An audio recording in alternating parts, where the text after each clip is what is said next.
ছনিয়া তুমি এক বিন্দু ভালোবাসা আমি এক সিন্ধু হৃদয় দিব তুমি এক বিন্দু ভালোবাসা আমি এক সিন্ধু হৃদয় দিব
বলো কি বললো প্রশান্ত সেন? আমাকে অপমান করে তাড়িয়ে দিয়েছে। অপমান করেছে? শুধু তাই নয় মা, আমি তাকে যতবারই তাকে পায়ে ধরে বুঝাতে চেয়েছি ততবারই সে আমাকে অপমান করে তাড়িয়ে দিয়েছে। চন্দন, তোমাকেও কলঙ্কিনী বলে অপবাদ দিয়ে আমাকে বন্দি করতে চন্দন, তুই তাকে হত্যা করতে পারলি না? আমি সেই লম্পটকে হত্যা করতে চেয়েছিলাম, শুধু তোমার রাজেশ নেই বলে আমি ফিরে এসেছি মা। ও ঠাকুর, তার এখনো তার অহংকার কমেনি। ও গো ঠাকুর, এই অপবাদ যে আমি আর সহ্য করতে পারছি না ঠাকুর। প্রশান্ত সেন, তুমি এত বড় জানোয়ার? আমি সেই জানোয়ারের ধ্বংস চাই, আমি চাই তার একমাত্র ধ্বংস। তুমি কিছু ভেবো না মা, তুমি যখন স্বামীর সোহাগ থেকে বঞ্চিত আর আমি যখন পিতৃহীন হওয়া থেকে বঞ্চিত, তখন আর সেই রেহাই পাবে না। পরশুরাম যেমন মাতৃ আদেশে পিতাকে হত্যা করেছে, আমিও ঠিক তেমনি ভাবে তোমার আদেশে সেই শয়তানকে হত্যা করে কমলপুর সিংহাসন অধিকার করে নেব, আর সেই সঙ্গে তোমাকে প্রতিষ্ঠিত করব কমলপুরের রাজমাতা হিসেবে। চন্দন, আমিও আশীর্বাদ করি তুই যেন জানোয়ারকে ধ্বংস করে আমাদের সংকল্পে জয় হতে পারে। এবার এসো বাবা, ঘরে এসো। এসো মা চনিয়া। বলো মা। ওগো ঠাকুর, তুমি চন্দনকে সাহস দাও, শক্তি দাও, সে যেন তার সংকল্পে জয়ী হতে পারে। কারণ চন্দন দা যদি রাজা হয়, তাহলে আমি হব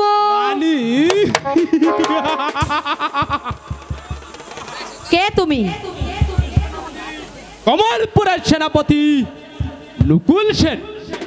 এখানে কেন এসেছো? তোমার মন মাথানোর রূপ আমাকে এখানে টেনে এনেছে, তাই তোমাকে আমি নিয়ে যাব ওই রাজপ্রাসাদে। সাবধান লম্পট, আর একবার ও কথা বললে আমি তোর জিভটা টেনে ছিঁড়ে ফেলবো। তুই হুঁশিয়ার হয়ে কথা বল কমবক্ত। আমি হচ্ছে দস্যু কন্যা সোনিয়া, আমাকে তুই চিনিস না। তোর মতো লম্পটকে যে কিভাবে শাস্তি করতে হয় তা আমার খুব ভালো করে জানা আছে। এত দেমাক, তবে দেখি আমার বুকে তোমাকে চেপে ধরে তোমার দেমাকের জবাব দিচ্ছি। এসো সুন্দরী, আমার কাছে এসো। ছাড় বলছি। না না না, আমাকে ছেড়ে দে বলছি। পশু ছাড় বলছি। সরে যা আমার কাছ থেকে, নইলে তুই তোর প্রাণ নিয়ে ফিরে যেতে পারবি না।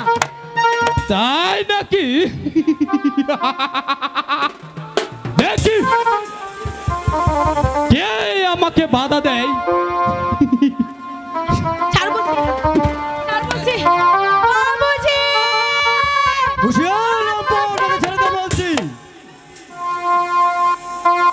ছাড়বো না। তবে তুই যে হাত দিয়ে আমার বেড়িতে ইজ্জত নিতে উদ্যত হয়েছিস, সেই হাত দুটো কেটে নিয়ে আমি শিয়াল কুকুর দিয়ে বক্ষণ করাবো। বাবুজি, আয় তবে দুশমন।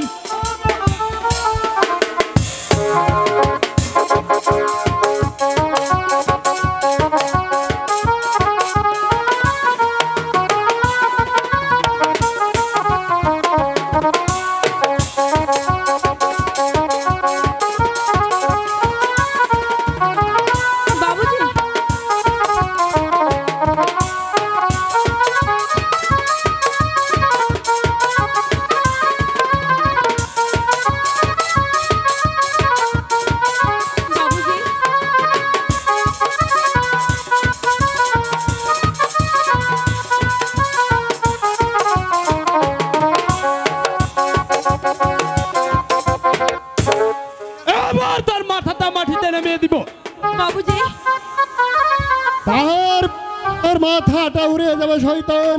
চন্দন দা, তুই? আমি তোর নাম চন্দন ডাকত। সোনিয়ার মুখে শুনে ছুটে এলাম, তুই আমার পলিতে এসে আমার ছেলের ইজ্জত নিতে উদ্যত হয়েছিস, আমার সর্দারের মাথায় অর্থ তুলেছিস, তাই তোকে রেহাই দেবো না। নারী নির্যাতনের অপরাধে এই মুহূর্তে তোকে হত্যা করে তার মৃত্যু দেহটা পাঠিয়ে দেবো আজ তোর পারে।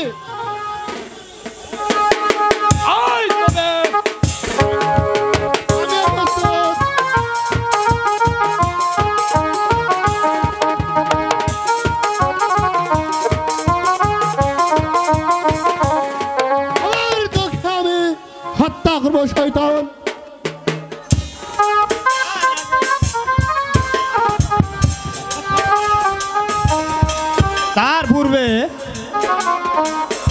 শয়তানের মাথা খুলি উড়িয়ে যাবে শয়তান। কে তুই? শয়তান মানে আমি পাকা শয়তান। যদি এই সর্দারকে বাঁচিয়ে রাখতে চাস তাহলে অস্ত্র ফেলে দে, তাহলে আমার পিস্তলের গুলি ছুটে যাবে। ফেলে দে অস্ত্র। বাবুজি না না না না না, সর্দারকে তুমি মেরো না। এই আমি অস্ত্র ফেলে দিচ্ছি। হুজুর এবারে কেউটা সরাবের বাচ্চাটাকে গ্রেপ্তার করে নিয়ে চলুন। তাই করছি।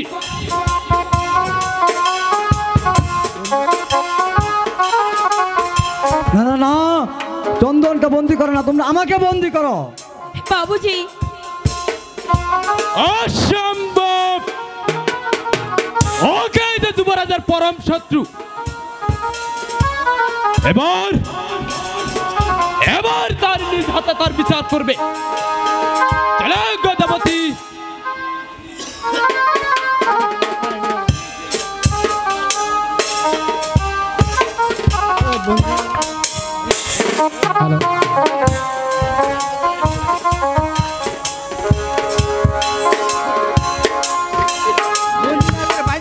নিয়ে গেল নিয়ে গেল ওই চন্দনকে যে ওরা নিয়ে গেল। তোরা কে কোথায় আছিস? কাকে নিয়ে গেল ওই ভাইয়া? চন্দনকে যে নিয়ে গেল ওরা। চন্দনকে? কে নিয়ে গেছে চন্দনকে? সেনাপতি নুকুল শান থেকে বন্দি করে নিয়ে গেছে। ও ঠাকুর, এ কি করলে তুমি? বলো বলো ঠাকুর, এখন আমি কি করব? কেমন করে আমার একমাত্র সন্তানকে আমি ছাড়িয়ে আনবো? দুঃখ করিস না বোন, আমি এখনো মরে যাইনি। আধার কারাগার ভেঙে হলেও আমার চন্দনকে আমি উদ্ধার করে আনবো। ভাইয়া তুমি তো জানো ভাইয়া, এই পৃথিবীতে আমি বড় অভাগিনী। একমাত্র চন্দনকে বুকে চেপে ধরে আমি বেঁচে আছি, সকল দুঃখ ভুলে গেছি। কিন্তু আজ আজ আমার সেই সেনাপতি নকুল সেন ধরে নিয়ে গেল। না ভাইয়া, দুঃখ করিস না বোন। ভাইয়া শুধু তোমাদের স্বেচ্ছা চলবে না। আজ থেকে আমিও মেতে উঠবো ওদের ধ্বংস কামনায়। যেমন করে হোক আমি রাজমহলে প্রবেশ করব। আমার চন্দনকে আমি মুক্ত করে আনবো। আমি সবকিছু ভেঙে চুরে ধ্বংস করে দেব। আমিও তোর সাথে যাব। এবার নিশ্চয় হবে শয়তানের পতন। ধ্বংস ধ্বংস ধ্বংস, আমি শুধু চাই শয়তানের ধ্বংস। তাই তো সদ্য নামে আমি সুলতানের দরবারে চারকি নিয়েছি। এখন সময় হলেই সুলতানের আদেশে আমি আক্রমণ করব সেনাপতি প্রশান্ত সেনের রাজপ্রাসাদে। তোমাকে এত উত্তেজিত মনে হচ্ছে কেন?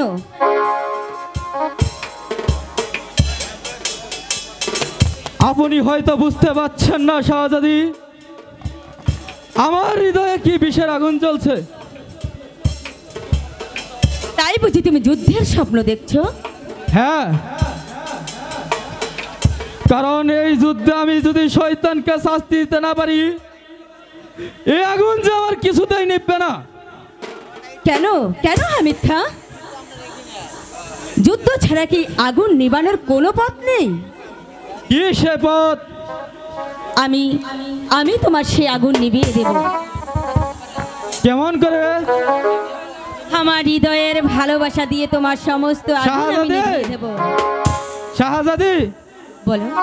শাহজাদি নয়, বলো আসমানি। আসমানি, হ্যাঁ,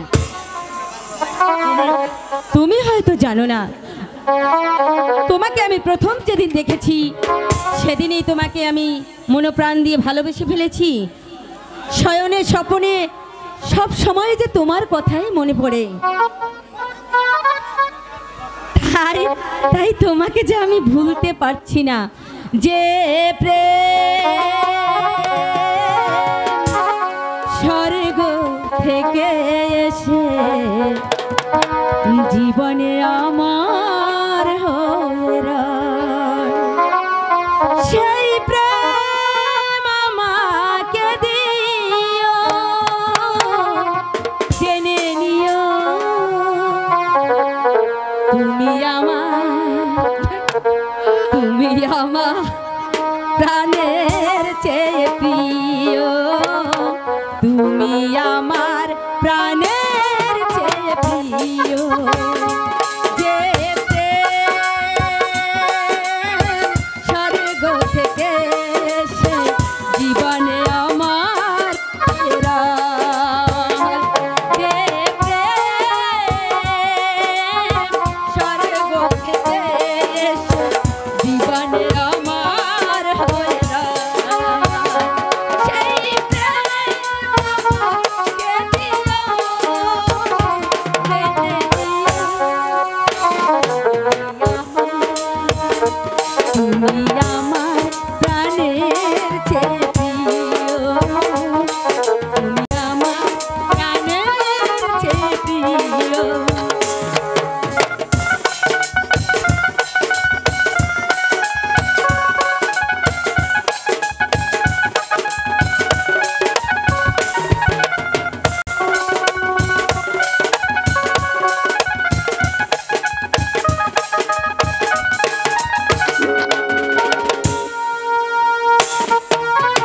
তুমি আর আমি আর কেউ নয়, এমন একটা যদি পৃথিবী হয়,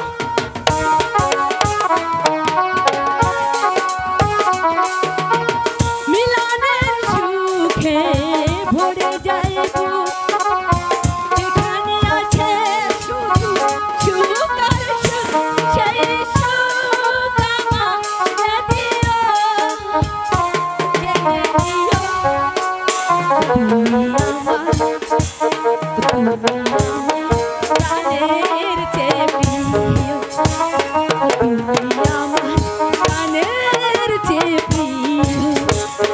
যে প্রেম স্বর্গ থেকে এসে জীবনে আমার হয়ে রয়, যে প্রেম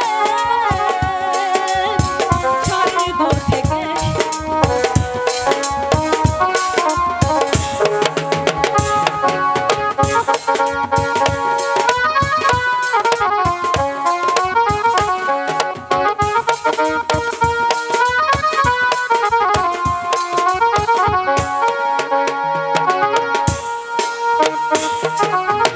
চাই না কিছুই তো জীবনে আর, তোমার কাজ যদি দেখে একবার,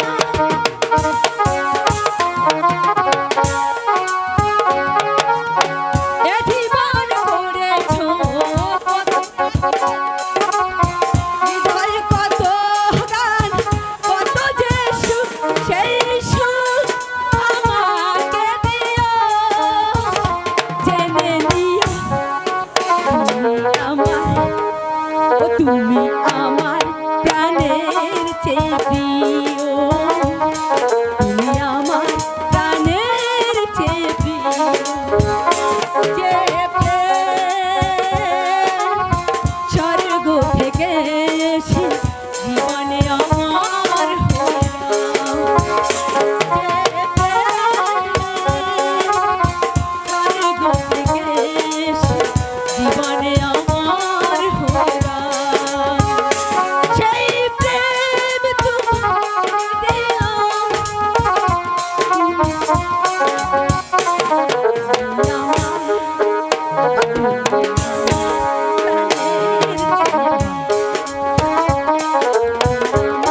প্রাণের চেয়ে প্রিয়। এই মনটা সবাই দিতে পারে, আমি তোমায় প্রাণটা দিতে চাই। ও জান আমার জান তুমি ছাড়া জীবনই তো না এই মনটা সবাই দিতে পারে এই মনটা সবাই দিতে পারে আমি তোমায় প্রাণটা দিতে চাই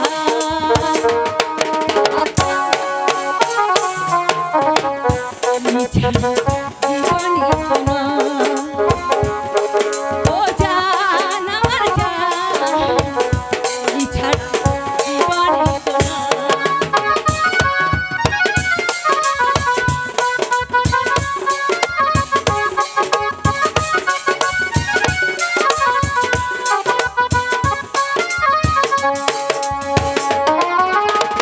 ভালোবাসা ছাড়া আর কিছু আছে কিনা জানি না আমি তা জানি না।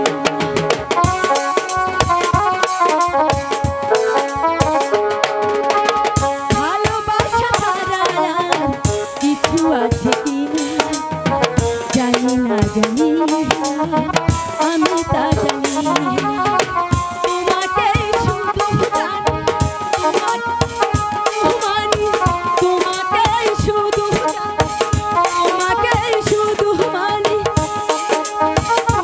যেন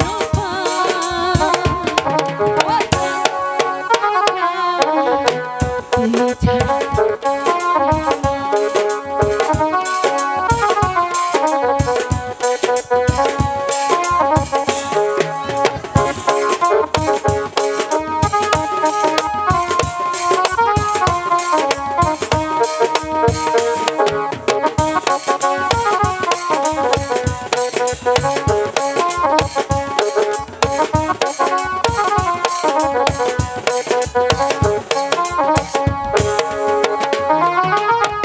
আবারও এ পৃথিবীতে যদি ফিরে আসি তখনও তোমাকে যেন ভালোবাসি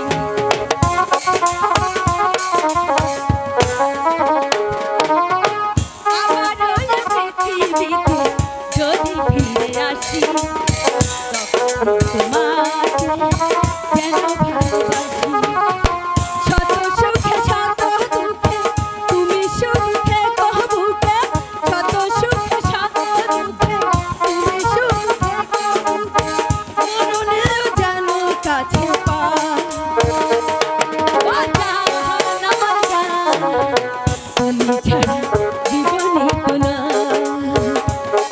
ও জান আমার জান তুমি ছাড়া জীবনই তো না এই মনটা সবাই দিতে পারে এই মনটা সবাই দিতে পারে আমি তোমায় প্রাণটা দিতে চাই তুমি ছাড়া জীবনই তো না ও জান আমার জান তুমি ছাড়া জীবনই তো না।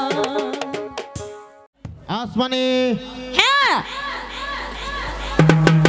ইয়াদ রাখবে সিপাহ সালার জোর করে কারো কাছ থেকে ভালোবাসা আদায় করা যায় না ভালোবাসতে হলে মন চাই মন জোর করে তুমি আমার দেহটাকে পাবে কিন্তু মনটাকে তুমি কোনো দিনেই পাবে না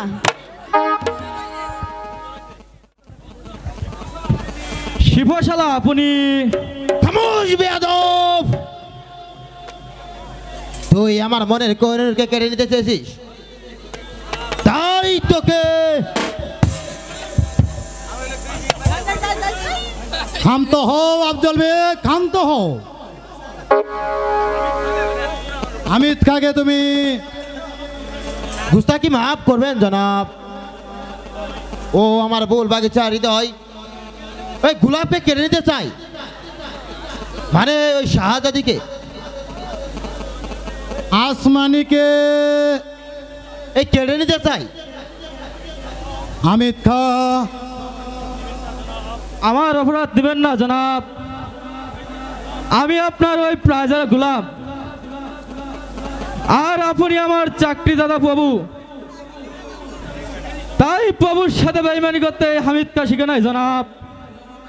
আমি জানি হামিদ কা তোমার শাহজাদি ওই হামিদ কাকে পিয়ার করে। আমিও তো হামিদ কাকে প্যার করি।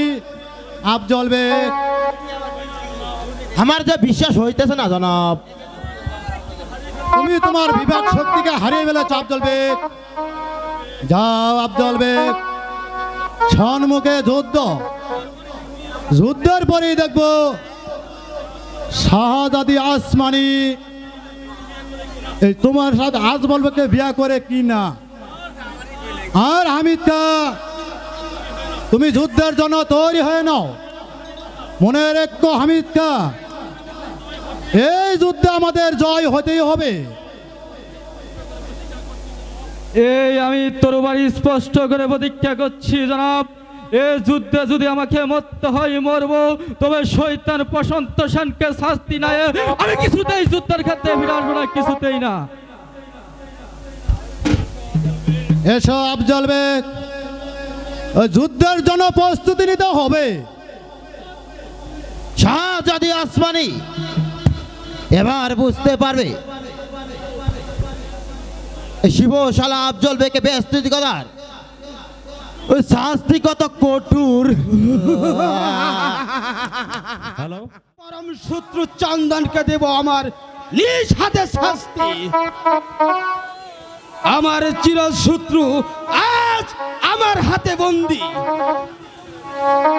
একদিকে সে তিলে তিলে শাস্তি ভোগ করবে, আর অন্যদিকে সুন্দরী রমা আসবে তার একমাত্র ছেলেকে উদ্ধারের জন্য।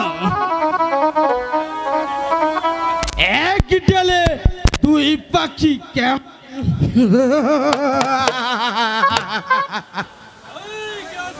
এই কে আছিস?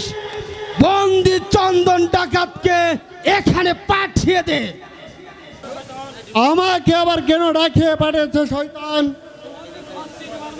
তোমাকে শাস্তি দেবার জন্য।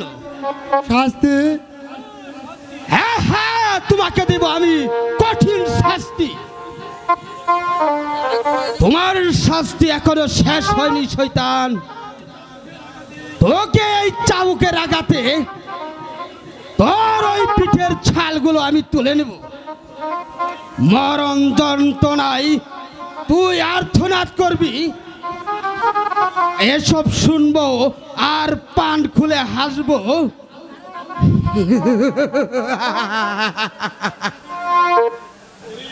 ওরে তোকে কি আজ বলবো? আজ আমার হাত দুটি বাঁধা, শুধু সর্দারের জীবন রক্ষার বিনিময়ে হাতে হাসি মুখে শৃঙ্খল তুলে নিয়েছি। নইলে যে হাত দিয়ে তুই আমাকে চাবুক মারতে উদ্যত হয়েছিস, যে হাত দিয়ে তুই আমার মায়ের ইজ্জত লুটে নিয়েছিস, সেই হাত দুটো কেটে শিয়ালকে ভক্ষণ করাতো। তোর এত বড় হিম্মত, তবে তুই এবারে বুঝে নে এই চাবুকের গা কত শক্ত।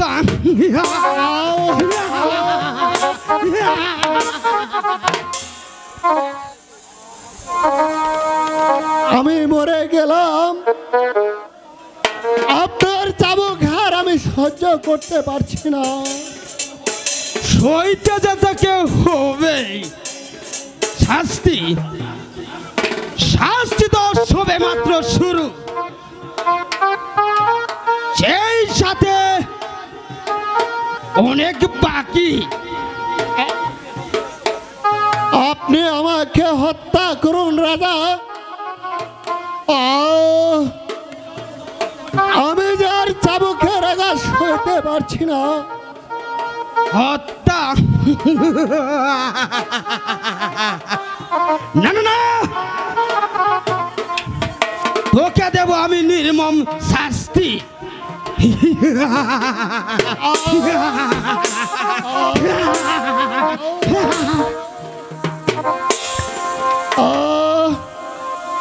পারছি না,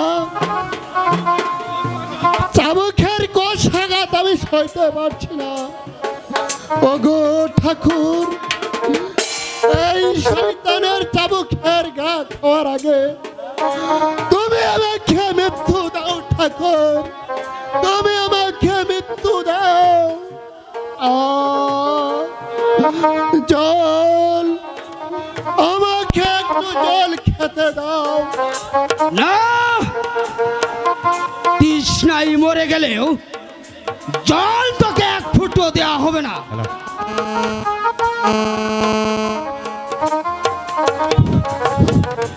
ওই মরণ জাতিকে জল না দিয়ে ওই স্বয়ং ভগবানের হাত থেকেও আপনি রেহাই পাবেন না রাজা। অচিরে হয়তো আপনার মৃত্যু ছুটে এসে আপনাকে যে বক্ষাঘাত করবে। মহাশয়, জল ফেলে দিন। না, শক্তির অহংকারে আজ আপনি অমানুষ হয়ে গেছেন, কিন্তু আমি তো মানুষ। আমি মানুষ হয়ে ওই মানুষের মুখে জল তুলে দেওয়া আমার পক্ষে কর্তব্য। নাও বাবা, এই জলটুকু তুমি পান করে নাও। এনেছ, দেন, আমাকে দেন। তৃষ্ণায় আমার বুকটা যে ফেটে যাচ্ছে। নাও বাবা।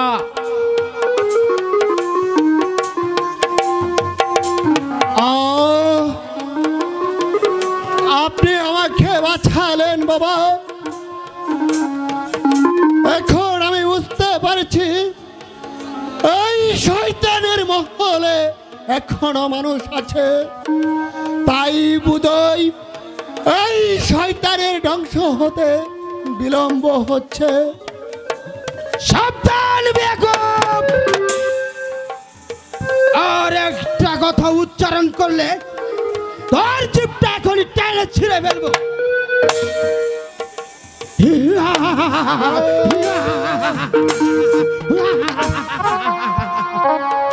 বন্ধ করে যুবরাজ, ওই লোকটা তো মারা যাবে। হলে যে আপনার মৃত্যু অনিবার্য। মন্ত্রী মশাই, চোখ রাঙাবেন পরে আগে ওকে কারাগারে পাঠিয়ে দেন। ত্রিভঙ্গ, আদেশ করুন হুজুর। ওই লোকটাকে প্রাসাদে নিয়ে যাও। মানে কথার কথা,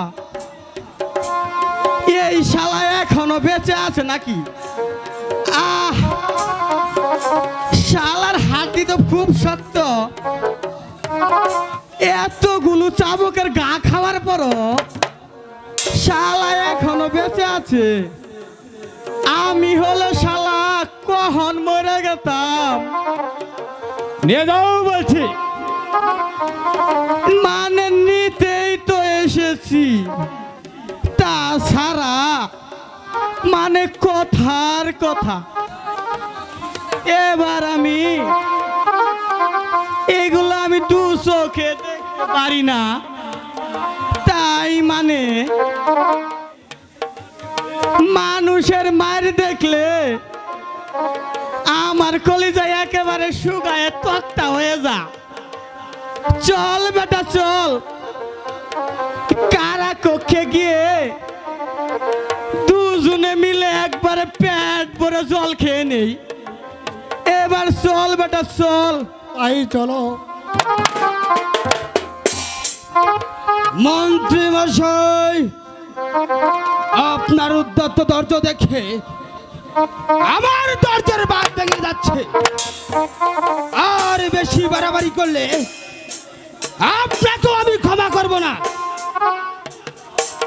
হে ভাই আমার, হে যুবরাজ, আজ যে পরিস্থিতি আপনি পা বাড়াচ্ছেন তা হয়তো ওই বাসটা ছেড়ে দে, আমাকে প্রসাদের বাইরে যেতে হবে। কারণ ওই শয়তানের বাড়িতে ভালো মানুষ সব বেঁচে থাকতে পারে না। সেই শয়তানে পরিণত হয়ে যা। কি আমি শয়তান? শয়তান না হলে কি ওই মেয়েদের ইজ্জত নিয়ে কি ছিনিমিনি খেলতে পারতেন? শয়তান না হলে কি ওই অভাবনের টনের মাঝে ওই পুত্র সন্তান নিয়ে সুখে থাকতে চেয়েছিল খাজনার দায়ে? তা কি সব কিছু কেড়ে নিতে আনতে পারতে? শয়তান না হলে? মন্ত্রী মশাই, আপনি কি তাহলে তাদের দলে? আপনি যে আপনার কুকর্মে আমাকে যেতে বাধ্য করেছে, তাই আপনার মন্ত্রী পদ ছেড়ে দিয়ে আমি সেখানে চলে যাচ্ছি। অসম্ভব! জানোয়ারের চাকরি যারা করে তাদেরকে আমি জানোয়ার বানিয়ে এত সহজে তোমাকে আমি যেতে দিচ্ছি না। এই কে আছিস? বেঈমান মন্ত্রীটাকে বন্দি কর। আমাকে বন্দি করার মতো লোক এই প্রাসাদে কেউ নেই, আর থাকলেও আমার সম্মুখে আসবে না। বেশ বেশ, আমি নিজে আপনাকে বন্দি করব। আর পূর্বে আমি তোমার জীবনে লীলা শেষ করে দেবো। কি এত বড় স্পর্ধা? এই তবে নিমু খারাম, এই তবে দুশ্মন আমার প্রস্তুত। আমি আর দেখে নিতে চাই।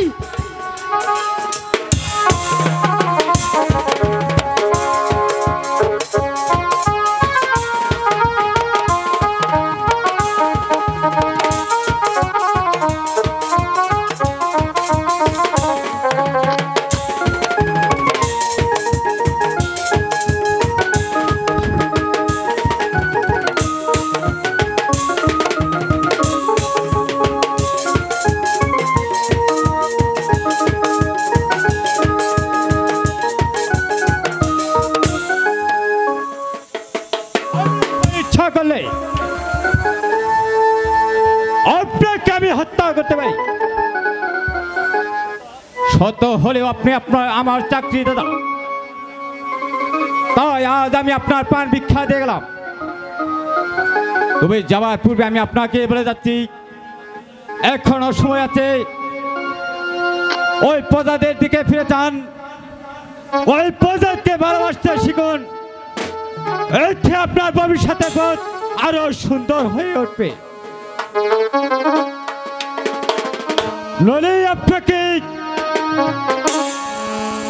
আপনাকে যে কেউ রোধ করতে পারবে না।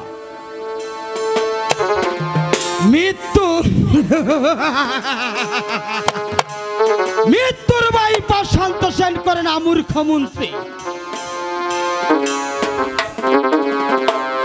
প্রশান্ত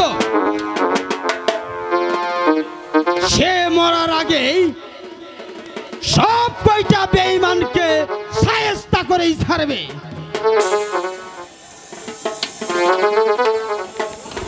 নমস্তে রাজা বাবু, নমস্তে। এ তুমি? আমি পান্না ভাই। পান্না ভাই, থাকো কোথায়? চম্পানগরে। এখানে কেন এসেছো?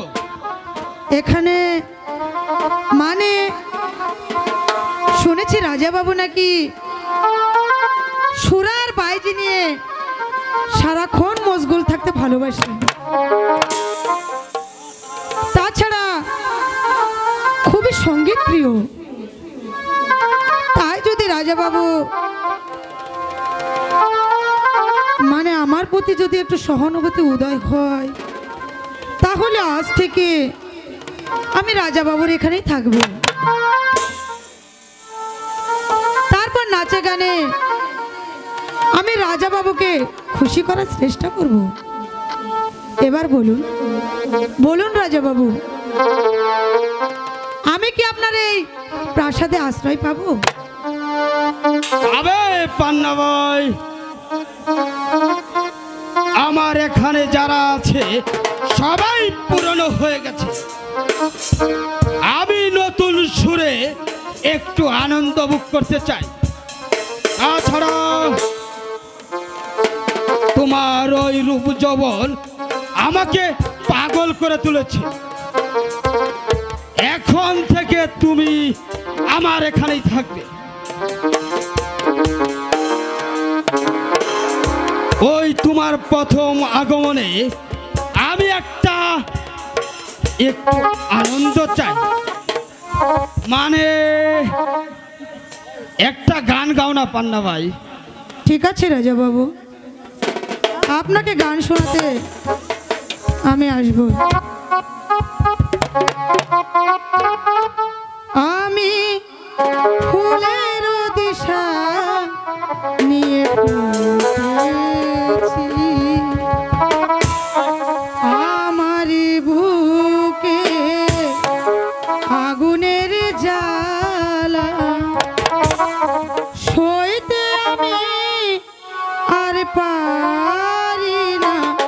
আমি ফুলের দিশা নিয়ে ফুটেছি, আমি ফুলের দিশা নিয়ে ফুটেছি, আমার বুকে আগুনের জ্বালা, আমার বুকে আগুনের জ্বালা সইতে আমি আর পারি না।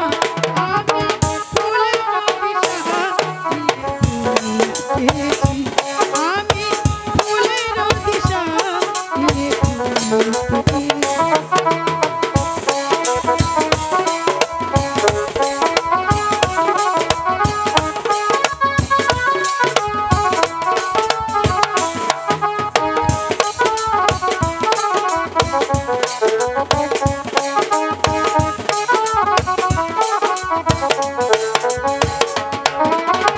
রূপ রূপের জলসাতে আমি ভরা পিয়ালা, শরাবি করিলে প্রাণ হবে মাতোয়ারা।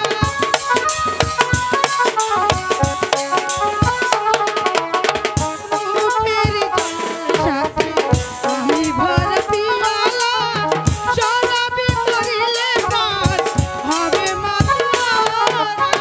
সইতে আমি আর পারি না। আমি ফুলের দিশা নিয়ে ফুটেছি, আমি ফুলের দিশা নিয়ে ফুটেছি।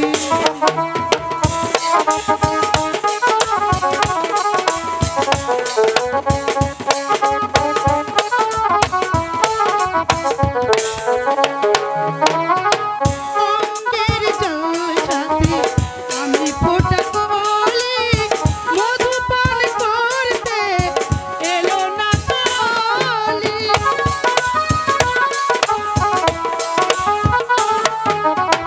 অঙ্গের জলসাতে আমি ফোঁটা কলি, মধু পান করতে এলো না কলি। সইতে আমি আর পারি না।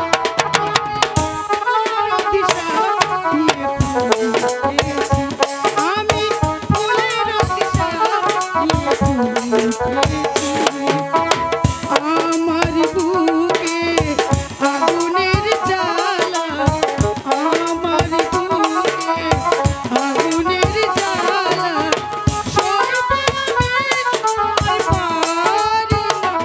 আমি ফুলের দিশা নিয়ে ফুটেছি, আমি ফুলের দিশা নিয়ে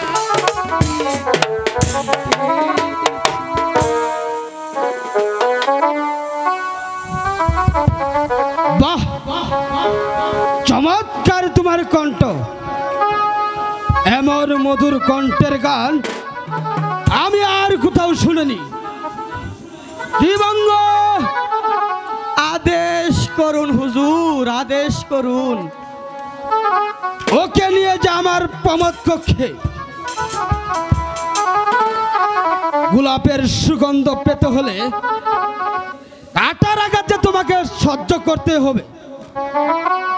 দেখিস তার সেবা যত্নের জন্য কোনো ত্রুটি না থাকে সেদিকে সতর্ক দৃষ্টি রাখবি। চলো মা, সত্যি আমার খুব সৌভাগ্য, অনেক দিন পর মায়ের সেবা করার সুযোগ পেয়েছি। চল। শয়তান, এবার রমার হাতে তোমার হবে পতন। চলো ত্রিভঙ্গ, আমাকে নিয়ে চলো। তাই চলো, তাই চলো, কি করার কিছু নাই। কে এই পান্না ভাই? এই চোখ, এই মুখ আজ আমাকে বারবার রমার কথা স্মরণ করে দিচ্ছে। রমার চেহারার সাথে তার এত মিল, এসব ভাবতে যে আমার এবার আমাকে সকল বেঈমানদের শাস্তি দেওয়ার জন্য ব্যবস্থা নিতে হবে। তাই করুন যুবরাজ, তাই করুন, নইলে যে আপনার ধ্বংস অনিবার্য। একই সেনাপতি আফজল বেগ, তুমি আমার রাজপ্রাসাদে আপনার মঙ্গলার্থে শিবশালা আফজল বেগ এই কমলপুর রাজপ্রাসাদে। হঠাৎ দাদা আমি বিশ্বাস করতে পারছি না শিবশালা। অবিশেষটা হয় স্বাভাবিক, তবে সুলতান ওই যুদ্ধের প্রস্তুতি নিচ্ছে। এই অচিরে আপনার প্রাসাদ আক্রমণ করবে, তাই আমি আপনার হয়ে যুদ্ধ করতে এসেছি।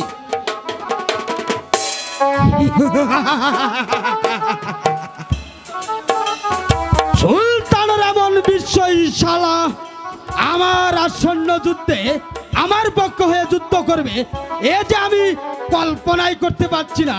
আমি যে খুব আশ্চর্যবোধ হয়ে গেলাম। আচ্ছা আচ্ছা, হওয়ার কিছু নেই যুবরাজ, এ যা সত্যি তাই বলছি। এতে আপনার কি লাভ? লাভ? ওই সুলতানের মসনদ আর ওই শাহজাদি আসমানি। তাহলে কি আপনি ওই গাজীপুরের মসনদ চান? চাইতাম না, ওই যদি ওই শাহজাদি আমার সাথে বেইমানি না করতো।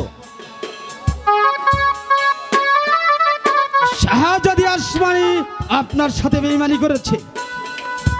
হ্যাঁ যুবরাজ,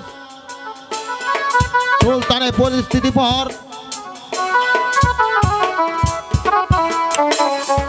সে আমার মসনদে হামিদ তার জন্য ধরে না, আমার ভালোবাসা প্রত্যাখ্যান করে যে হামিদ তার জন্য দেওয়া না, আমার ভালোবাসাকে প্রত্যাখ্যান করে ওই হামিদ তাকে শাদী করতে চাইছে। তাই আমি আসন্ন যুদ্ধে আপনার পক্ষে যুদ্ধ করে ওই জয় হতে পারলে গাজীপুরের মসনদ আর ওই শাহজাদি আসমানিকে আমার হাতের মুঠোয় এসে দিবেন। আপনি শুধু আমাকে প্রতিজ্ঞা করেন যুবরাজ। এতে যদি আপনি বেঈমানি করেন, যুদ্ধের পূর্বে আমি যেমন করে হোক আসমানিকে এই প্রাসাদে এনে দিব, সে থাকবে আপনার কাছে রাজবন্দী। যুদ্ধে জয় হতে পারলে আসমানিকে আপনি আমার হাতে তুলে দিবেন, সেই সঙ্গে তুলে দিবেন ওই গাজীপুরের মসনদ। বেশ, আপনার যুক্তিতে আমি একমত। এবার আমি আসি যুবরাজ, আপনিও যুদ্ধের জন্য প্রস্তুতি নেন। যুদ্ধ যুদ্ধ যুদ্ধ যুদ্ধ। না, আর আমার ভাবনা নেই। শিবশালা আফজল বেগ এখন আমার সাথে আছে, জয় আমার হবে।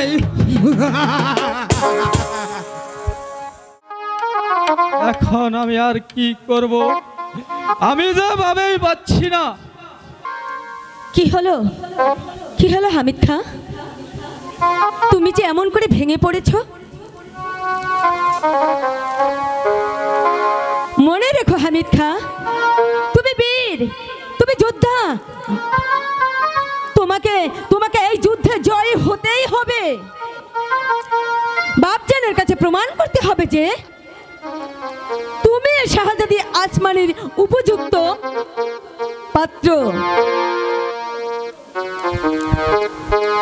আমি চেষ্টার কোনো ত্রুটি করব না আসমানি,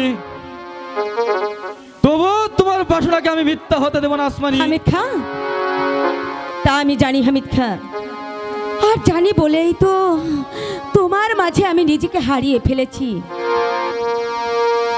কিন্তু শিবাজারা আফজল বেগ যদি সুলতানকে বাধ্য করে নেই, যদি ওই আফজাল বাপজানকে বাধ্য করে, কিন্তু আমি তো পেয়ার করি না, তবুও বাপজান তোমাকে বেশি বিশ্বাস করে, সেটা অন্য কাউকে নয়। অন্য কেউ জানলেও আমি জানি, আমি জানি হামিদ খাঁ, আর জানি বলেই তো তোমাকে তোমাকে নিয়ে আমি নতুন স্বপ্নের পৃথিবী গড়তে চাই। আমিও তোমাকে কথা দিচ্ছি আসমানি, হামিদ খাঁ, আমার দেহে এক বিন্দু রক্ত থাকলে তোমার আমার ভালোবাসা কিছুতেই ভেঙে যেতে পারে না। হামিদ খাঁ,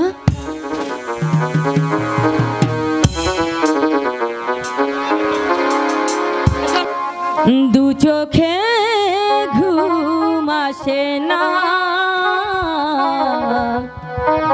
তোমাকে দেখার পরে,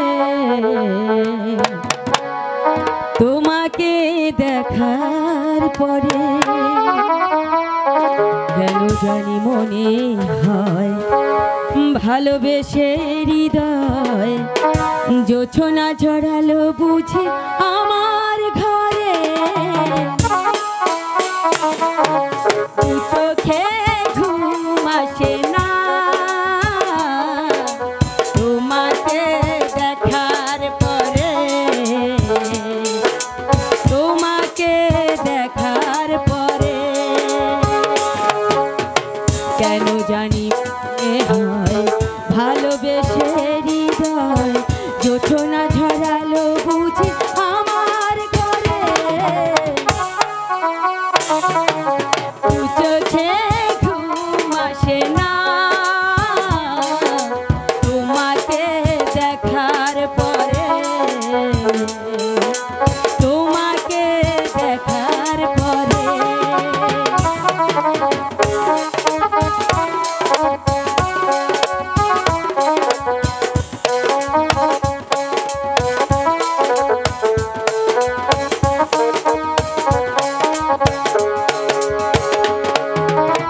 জানালার গিল ধরে চেয়ে থাকি অধরে, কখন তুমি এসে দাঁড়াবে দুয়ারে।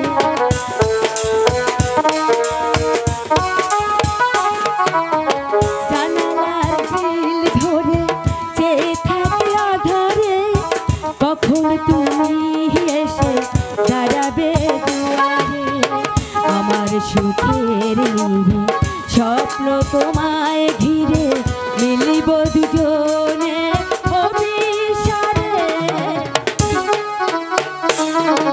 দু চোখে ঘুম আসে না তোমাকে দেখার পরে, তোমাকে দেখার পরে।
থেকে ছিনিয়ে নিতে।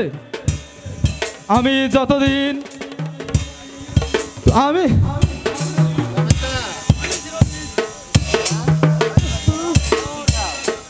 তার পূর্বে আমি আসমানিকে ছিনে নেব শয়তান। কে তুই? শাহজাদে অপহরণকারী ওই শয়তান বসন্ত সেনের নুকুল সেন। হুঁশিয়ার বেকব, আর একবার এই আসমানি গায়ে হাত বাড়ালে তুই পান্নে বাসাতে ফিরে যেতে পারবি না। এই তরবার দিয়ে তোর মাথাটা আমি নিখণ্ডিত করে দেব।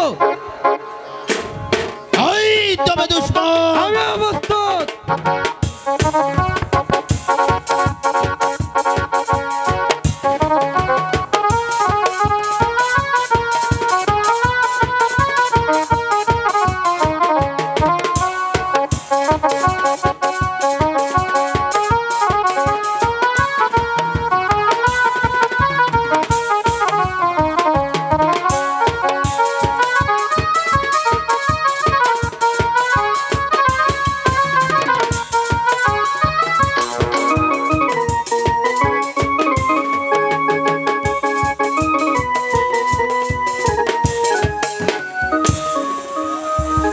এবার আমি তোর মাথাটা উড়িয়ে দিব শয়তান।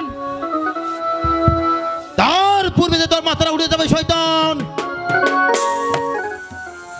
হামিদ খা, হামিদ খান নয় সুন্দরী, এবার চলে এসো আমার সাথে। না না না, শয়তান, তুই আমাকে ছেড়ে দে।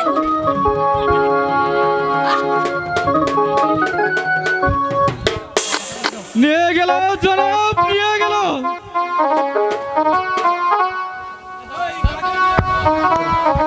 তাকে নিয়ে গেল হামিদটা। শাহজাদি আসমানিকে কে নিয়ে গেল হামিদটা? বসন্ত সেনের সেনাপতি লুকুল সেন। নকুল সেন, শয়তান বসন্ত সেন, এবার তোমার মারার সময় হয়ে গেছে। তুমি জেনে শুনে তুমি আগুনে হাত দিয়েছ। হামিদ খা, আদেশ করুন জনাব। সেই বেগম আমার মাথায় আগুন ধরিয়ে দিয়েছে। একমাত্র আমার বেটিকে হরণ করে আমার মাথায় খুন চাপিয়ে দিয়েছে। তাই আমি তাকে আর দুনিয়ার বুকে বাঁচিয়ে রাখবো না। কমলপুরের মাটিতে দিব তাকে জীবন্ত কবর। আমার অপরাধ দিবেন না জনাব। আমি সেনাপতি লুকুল সেনকে হত্যা করতে উদ্যত হলে সে পিস্তলে ভয় থেকে শাহজাদি আসমানিকে নিয়ে পালিয়ে গেছে। তবে আমি আপনার পাশে প্রতীক্ষা করছি জনাব। যে শয়তান শাহজাদি আসমানিকে আমার চোখের সম্মুখ থেকে ছিঁড়ে নিয়েছে, আপনার বুক শূন্য করেছে, আমি সেই শয়তানকে হত্যা করে প্রমাণ করে দিব যে আমি ক্ষমতাই কাপুরুষ নয়। তাই করতে হবে হামিদ, তো তাই করতে হবে। বেকব বসন্ত সেন, বুঝিয়ে দিতে হবে যে নবাব কন্যাকে অপহরণ করার শাস্তি কত কঠোর। তুমি উদান গায়ের দস্যু সংসার অগুনার সিংহ। অগনার সিংহ, হ্যাঁ সুলতান, সে শয়তান প্রশান্ত সেন আমার রক্তে আগুন ধরিয়ে দিয়েছে। তার মানে আমাদের ভাবি সর্দার চন্দন ডাকাতকে ধরে নিয়ে গেছে। চন্দন ডাকাত তোমার কি হয় ভাই? আমার পালিত বোনের ছেলে, মানে আমার ছেলে চন্দন। আমার ছেলে চন্দন ডাকাত তাহলে আমার ছেলে? তুমি তাকে কোথায় পেয়েছো সর্দার? শয়তান প্রশান্ত সেন আমার সর্বঙ্গ কেড়ে নিয়ে সে তার কলঙ্কের অপবাদ সইতে না পেরে আত্মহত্যা করতে চেয়েছিল।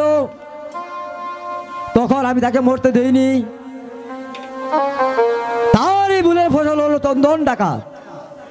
ও পেয়েছি। অনেক দিন পর আজ তোমাদের সন্ধান পেয়েছি। রমাক কোথায় সর্দার?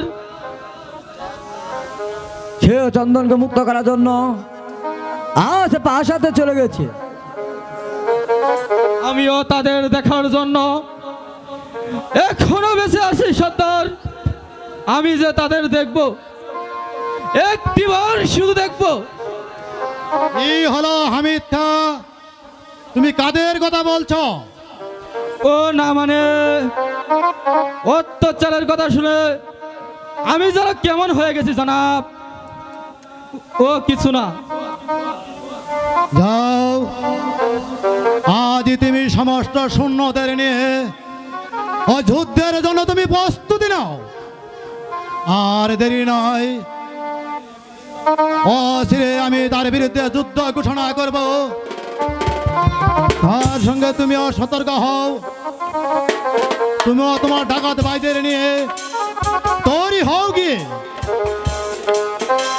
আমি স্মরণ করার সাথে সাথে অস্ত্র হাতে নিয়ে তুমি ছুটে আসবে। যাও এবার। আমিও আপনাকে কথা দিচ্ছি সুলতান, আমার ঋগ্য রক্ষাতে আপনার আসন্ন যুদ্ধে আপনার হয়ে কণ্ঠে বিজয় মালা পরিয়ে দিতে আমার পরিজনে জীবন দিব। তবুও কারাদিনের গাড়ি মাথায় নিয়ে ফিরে আসবো না জনাব, ফিরে আসবো না জনাব।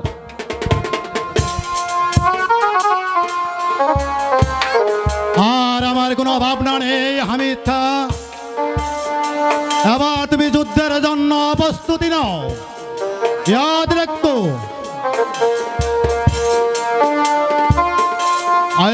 আমি চাই শুধু বেদপ্পর সন্তোষিনী একই মাত্র ধ্বংস। অনমর ছেলে তাহলে চন্দন ডাকাত। ওরা আমার শয়তানের কবরে পড়েছে। না না না, আমি যেমন করে হোক তাদেরকে শয়তানের হাত থেকে রক্ষা করবই, তাদেরকে শয়তানের হাত থেকে রক্ষা করবই। আমি সম্পূর্ণ তৈরি জনাব, শুধু আপনার আদেশের অপেক্ষা আছি জনাব। শুধু তাই নয় হামিদ খা, আর শূন্য যুদ্ধে আমিও যাব তোমাদের সাথে। কারণ আমার একমাত্র কন্যা শাহজাদি আসমানিকে শয়তান আমার আসমানিকে আমার হাত টেনে ছিনিয়ে নিয়েছে। আমি সেই শয়তানকে কমলপুরের মাটিতে জীবন্ত সমাধি দিব। হ্যালো, আর সুলতানের বিরুদ্ধে ওই সুলতানের কাজে সাহায্য করতে আমার হাতে ছুটে এসেছি জনাব। এ আপনি? আমি ওই প্রশান্ত সেনের মন্ত্রী। আপনার অস্ত্র ধরবেন সুলতানের বিরুদ্ধে, নইলে ওই শয়তানের নিজ হাত থেকে ওই অসহায় মানুষগুলিকে রক্ষা করতে পারবো না। প্রভু তো যুবরাজ প্রশান্ত সেন আপনার প্রভু। তাকে আজা বলে তো এতদিন যাবৎ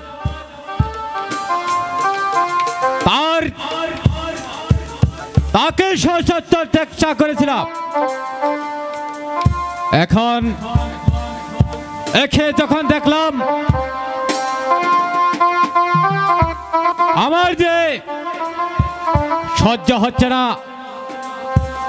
ওই শয়তানের গোলামি ছেড়ে দে, ওই নিরহ মানুষগুলোকে রক্ষা করে ওই ছুটে এলাম ওই সুলতান দরবারে।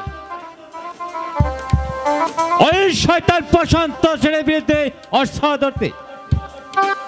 চমৎকার মন্ত্রী মশাই, যারা দুঃখী মানুষের দুঃখ কষ্ট বোঝে তারাই পবিত্র বাক্যে মানুষ।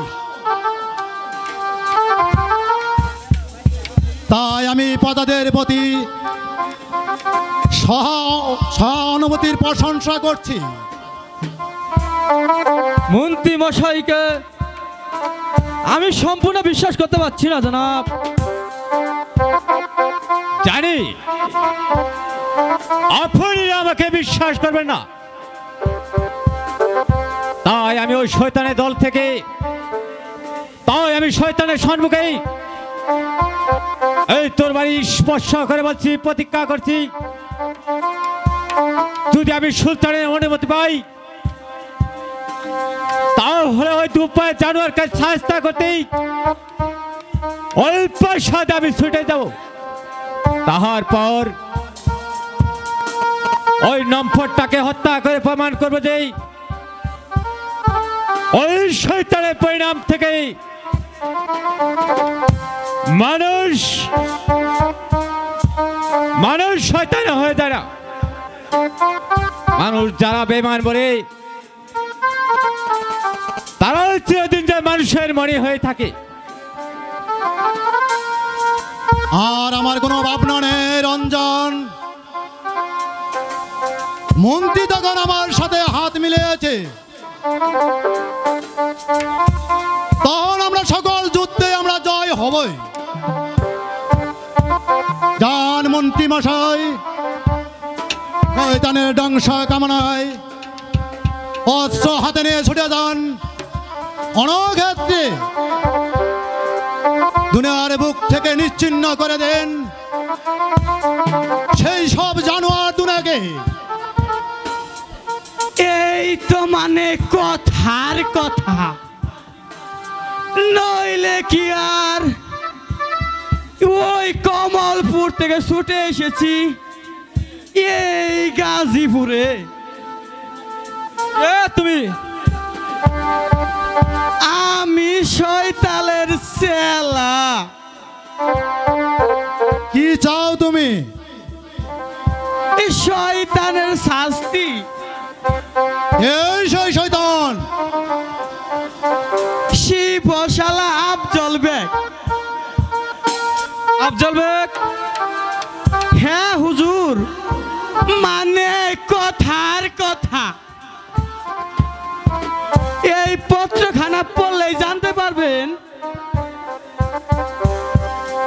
দেখি পত্রে কি লেখা আছে জনাব।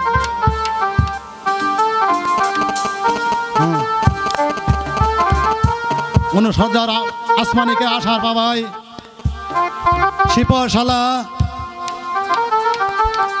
শিবশালা প্রশাসনের সাথে হাত মিলিয়েছে। আফজল বেগ শাহাদাদিকে ছিনিয়ে এনে প্রশান্ত সেনের হাতে জিম্মি রেখেছে। যদি আফজল বেগের সাহায্যে প্রশান্ত সেন জয় হতে পারে তাহলে গাজীপুরের মসনদ আর শাহাদাদি আসমানিকে তার হাতে তুলে দিবে। তাই জনাবের কাছে আমার প্রার্থনা, আফজল বেগকে বিশ্বাস করে তাই আর শূন্য যুদ্ধে তার হাতে শূন্যের ভার তুলে দিবেন না, তাহলে আপনার ধ্বংস অনিবার্য। ইতি পান্না ভাই। বেঈমান নিমুখ হারান আফজল বেগ, তুমি ওই শয়তানের সাথে হাত মিলিয়েছ। আমার একমাত্র কলিজার টুকরা শাহাদাদি আসমানিকে আমার বুক থেকে তুমি ছিনিয়ে নিয়েছ, তাই তোমাকে আমি আর রেহাই দেব না। আমি নিজ হাতে তোমার বেঈমানের উপযুক্ত বিচার করব। হামিদ খা, আদেশ করুন জনাব। আফজল বেগ আমার সাথে বেঈমানি করেছে। আমি আর বিশ্বাস করব কাকে? আমি আর ভাবতে পারছি না, আমি আর ভাবতে পারছি না। আপনি শান্ত হন যুবরাজ, আপনি শান্ত হন জনাব। আফজল বেগ বেঈমানি করলেও হামিদ খাজা এখনো জীবিত, তাই আফজল বেগকে সারিস্তা করতে আমি একাই যথেষ্ট।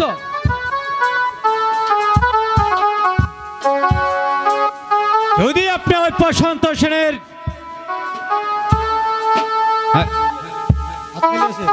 আপনি হাত মেলেছেন, কিন্তু আমি তো আপনার পাশে আছি। আমি আর হামিদ খা ওই রাজ্য আক্রমণ করতে হলেও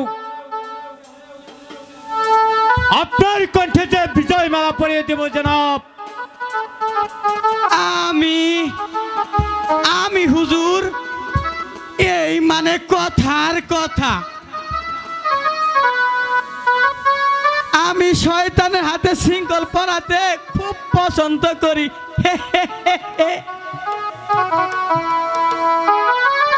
বসন্ত সেনার আফজল বেগের হাতে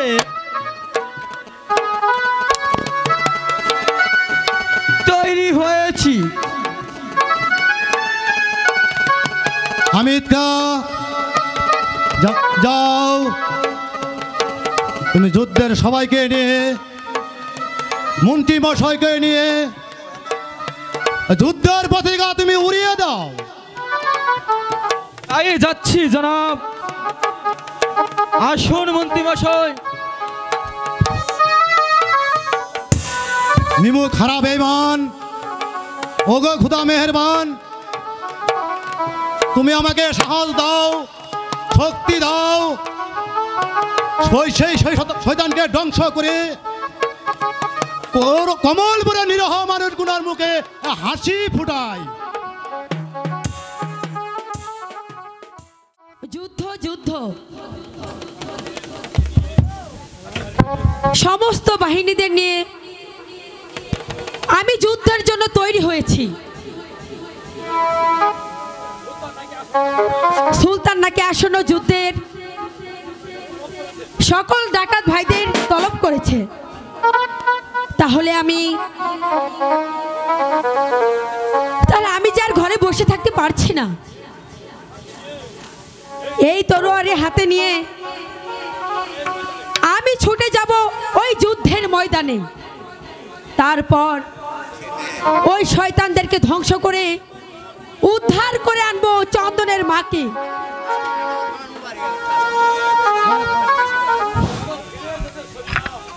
চন্দন ফিরে এসেছে শুনিয়া তাকে উদ্ধারের জন্য তোমার আর ব্যবস্থা নিতে হবে না। মা কোথায় রে শুনিয়া? মাকে ডাক। মা বুঝি আমার জন্য খুব কাঁদছে, তা না রে শুনিয়া? তোমার মা থামলে কেন শুনিয়া? আবার বলো মা কোথায় আছে? তোমার মা ওই শয়তান প্রশান্ত সেনের রাজমহলে ছুটে গেছে চন্দনদা। রাজমহলে ছুটে গেছে কেন? সেখানে গিয়েছিল তোমাকে উদ্ধার করে আনতে চন্দনদা। ও ঠাকুর, মাকে সান্ত্বনা দেওয়ার জন্য আমি উনখার ভেবে ছুটে এসেছি। সেই মা আবার শয়তানের হাতে ধরা দিয়েছে। তবু কি তুমি তোমার মায়ের দেখা পাওনি চন্দনদা? না ছড়িয়া না,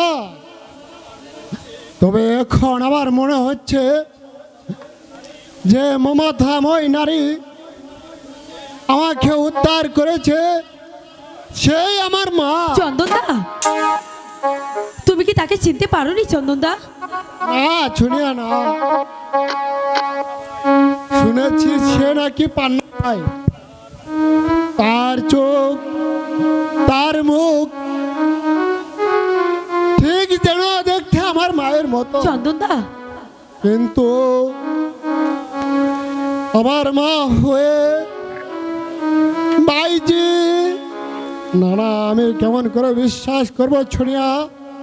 না না, আমি আবার যাচ্ছি আমার মায়ের সন্ধানে। কোথায়? সেই জালিমের রাজমহলে তো আমার মা তার হাতে বন্দি হয়ে কারা যন্ত্রণায় বুক করছে। সন্তান হয়ে যে আমি সহ্য করতে পারছি না ছড়িয়া, চন্দনদা, তাই আমি ছুটে যাব মায়ের সন্ধানে। দাঁড়াও চন্দনদা, শুধু তুমি একা কেন যাবে? আমিও যাব তোমার সঙ্গে তোমার মাকে উদ্ধার করতে। তুই কেন যাবি ঝনিয়া? যুদ্ধ করতে চন্দনদা, যুদ্ধ করতে। যুদ্ধ করতে? হ্যাঁ চন্দনদা, এই তরোয়ারের আঘাতে আমি শয়তান প্রশান্ত সেনকে হত্যা করে উদ্ধার করে আনবো তোমার মাকে। তা হয় না সোনিয়া, তা হয় না। তুই মেয়ে ছেলে যুদ্ধে যেতে নেই। কেন? তুমি কি জানো না আমি হচ্ছি দস্যুর কন্যা সোনিয়া? ওই 2-4টে শয়তানকে হত্যা করতে ওই শক্তি যে আমার আছে চন্দনদা। না ছুনিয়া না, তাহলে হয়তো চিরদিনের জন্য তোকে আমাকে হারায় যেতে হবে। না চন্দনদা, এই কথা তুমি বলো না। হারাতে যদি হয় তাহলে দুজন একসঙ্গে আধারে হারিয়ে যাব চন্দনদা। তবু যে আমি তোমাকে জীবন যন্ত্রণা ভোগ করতে দেব না। চলো চন্দনদা, আর তুমি বিলম্ব করো না। হয়তো দেরি করে গেলে মাকে আর উদ্ধার করা যাবে না। কোথায় যাচ্ছিস বেটি? বাবুজি, যুদ্ধে। তোরা তাহলে যুদ্ধে যাবি? হ্যাঁ বাবুজি, কারণ আমি হচ্ছি সর্দার কন্যা বেটি সোনিয়া। 10টা শত্রুকেও যে আমি ভয় করি না বাবুজি। আর চন্দনদা আমার পাশে থাকলে হ্যাঁ, আমি যার কাউকেই পরোয়া করি না বাবুজি।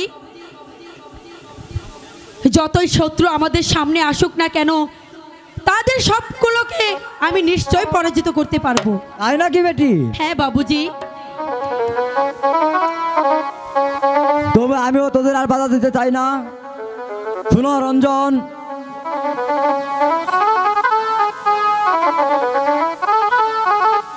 সুলতান প্রশান্ত সেনের বিরুদ্ধে যুদ্ধ ঘোষণা করেছে। তাই এই যুদ্ধে সুলতানকে সাহায্য করব বলে আমি কথা দিয়েছি। তাই আজ চলো আমরা যে সুলতানের পাশে দাঁড়াই। আমরা কোনো ভয় করি না সর্দার। সুলতান যদি যুদ্ধ ঘোষণা করে থাকে তাহলে শয়তানের দল আমাদের কিছুই করতে পারবে না, আমাদের কিছুই করতে পারবে না। তাহলে আর দেরি নয় চন্দন, চলো সবাই মিলে গাজীপুরে চলে যায়। তাই চলো বাবুজি, তাই চলো।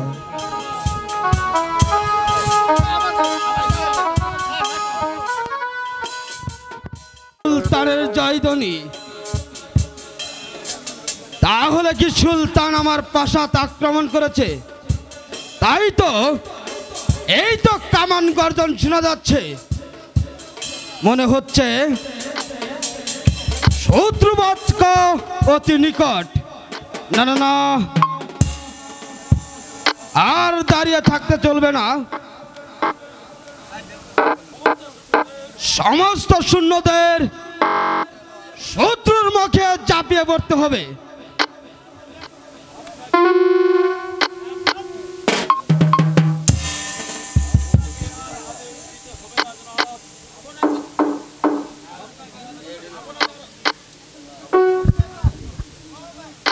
আপনাকে আদেশ দিতে হবে না জনাব।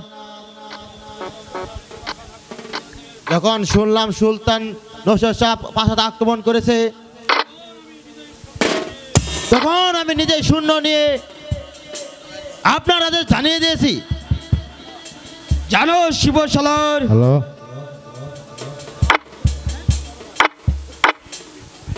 বীর বিক্রমে অস্ত্র হাতে ছুটে যান ওই শত্রুর মোকাবেলায়। নিচ্ছিন্ন করে দিন, নিচ্ছিন্ন করে দেন সুলতান শিবশালার ফুল আফজল ব্যক্তি। মুঠেই পারবে না। না, শুধু শিবশালার উপর নির্ভর করলে চলবে না, আমাকেও অস্ত্র হাতে নিয়ে ছুটে যেতে হবে ওই সুলতানের বিরুদ্ধে।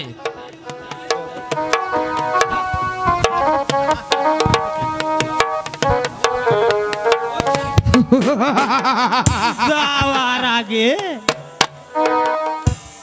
আমার পাওনা 10,000 টাকা দিয়ে যান হুজুর।